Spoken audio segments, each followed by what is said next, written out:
మేము 2 బోనాలు చేస్తాం కదా. ఒక బోనం అయితే ఇక్కడికే అమ్మవారు పోచమ్మకు ఒక బోనం, కాటమయ్యకు ఒక బోనం. మా ఇంటి ముందున్న గుట్ట దగ్గర ఈ ఇద్దరు దేవతలు అయితే ఉంటారు. ఆల్రెడీ అమ్మవారికి బోనాలు సమర్పించిండ్రు, ఇంకా లేట్ కూడా అయింది.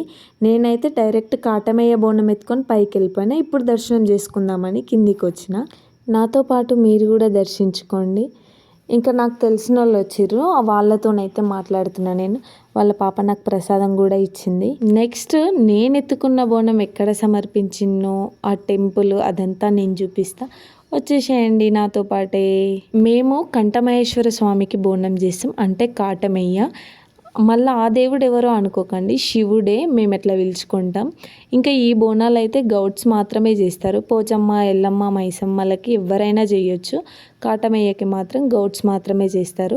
నేను ప్రతిసారి ఇక్కడికే బోనం ఎత్తుకుంటా. ఇంకా 2 బోనాలు చేస్తా. పోచమ్మ బోనం ఎవరికైనా ఎత్తి, నేనైతే కాటమయ్య బోనమే ఎత్తుకుంటా కంపల్సరీ. పైన పెట్టిన పెరుగు కుండనైతే ధ్వజస్తంభం దగ్గర సాక పోసి ఇంకా మొక్కుకోవడం, తర్వాత స్వామివారిని దర్శించుకొని ఇంకా అర్చన చేయించుకోవటం. ఇంకా ఫ్యామిలీతో కలిసి స్వామివారిని దర్శనం చేసుకొని అర్చన చేయించుకొని మొక్కుకొని ఇంటికి వెళ్ళిన తర్వాత అప్పుడు వంట వార్పు ఉంటుంది. అంతవరకు అయితే ఓన్లీ వెజ్ మాత్రమే, ఎందుకంటే శివుడు కదా, ఆల్రెడీ తెలిసిన విషయం. ఇంకా ఇక్కడ ఆంజనేయ స్వామి టెంపుల్, ఎల్లమ్మ వీళ్ళందరూ ఉన్నారు, నేను చూపిస్తా వీలైతే. ఇంకా అర్చన అయితే అయిపోతుంది. తర్వాత ఈ గుట్ట మా ఇంటికి దగ్గరలో ఉంటుంది.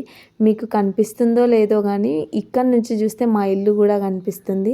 నేను జూమ్ చేయలేకపోతున్నా. ఆ ఎల్లో కలర్ బిల్డింగే మా ఇల్లు. ఇంకో వీడియోతో వస్తా.